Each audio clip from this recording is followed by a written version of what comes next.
اعوذ باللہ من الشیطان الرجیم بسم اللہ الرحمن الرحیم۔ میں آپ کی خدمت میں سلام عرض کرنے کے بعد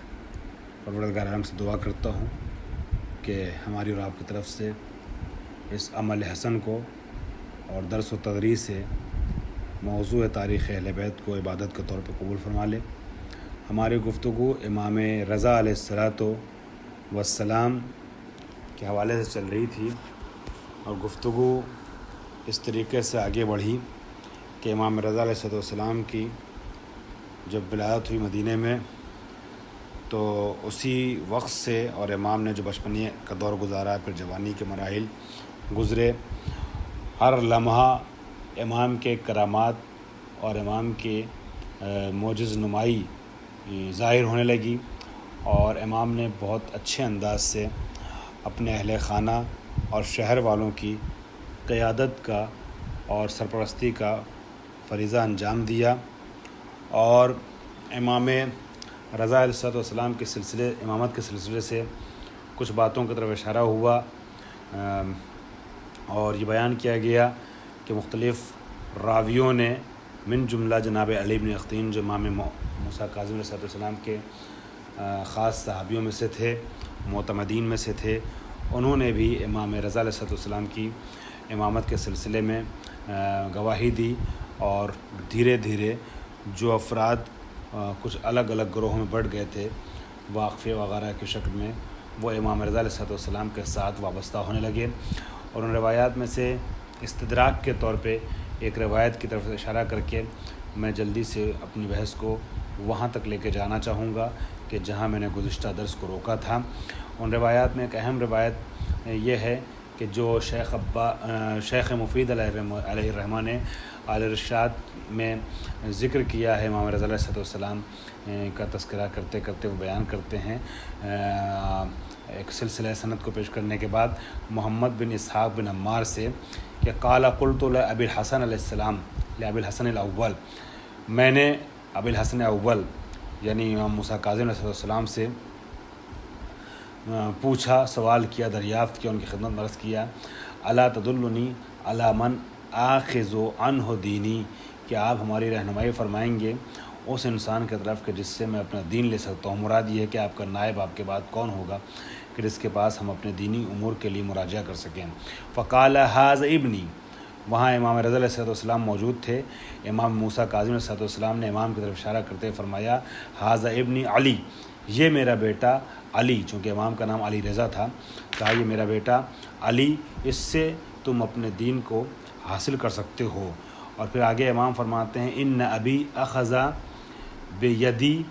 فادخلنی الی قبر رسول اللہ صلی اللہ علیہ وسلم، میرے بابا نے یعنی چھٹے امام نے میرا ہاتھ پکڑا اور اس کے بعد مجھے لے کر کے قبر پیغمبر اکرم کے پاس پہنچے۔ فقال لی، اور میرے والد نے مجھ سے فرمایا، یا بنی ان اللہ عز وجل ان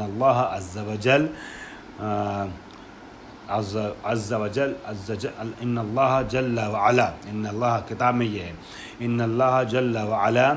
بے شک پروردگار عالم جو جلیل بھی ہے اور علی بھی ہے، قال فرماتا ہے، انی جاعل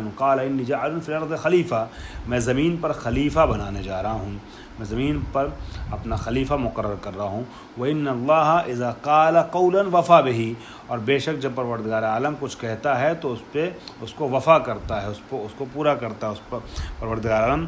وہ بات نہیں کہتا کہ جس کو عمل میں لانا منظور نہ ہو، جو کہتا ہے وہ کرتا ہے۔ تو جب اللہ نے زمین کے لیے اپنی خلافت کا اعلان کر رکھا ہے کہ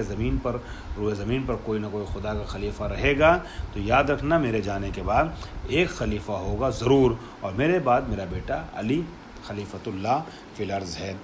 اور یہ سلسلہ آگے بڑھتا رہا یہاں تک کہ میں نے آپ کی خدمت میں عرض کیا کہ امام علی رضا علیہ السلام کو ایک طریقے سے گرفتار کر کے، ظاہری شکل گرفتاری کی نہیں تھی مگر انداز حقیقت میں امام رضا جس انداز سے چلے ہیں، روتے ہوئے پورا مدینہ گریہ کر رہا تھا، اور جو باتیں امام کہتے ہوئے بڑھ رہے تھے مدینے سے، اس سے صاف ظاہر ہے کہ جو لشکر گیا تھا وہ امام کو گرفتار کرنے کے لیے لے کے گیا تھا۔ امام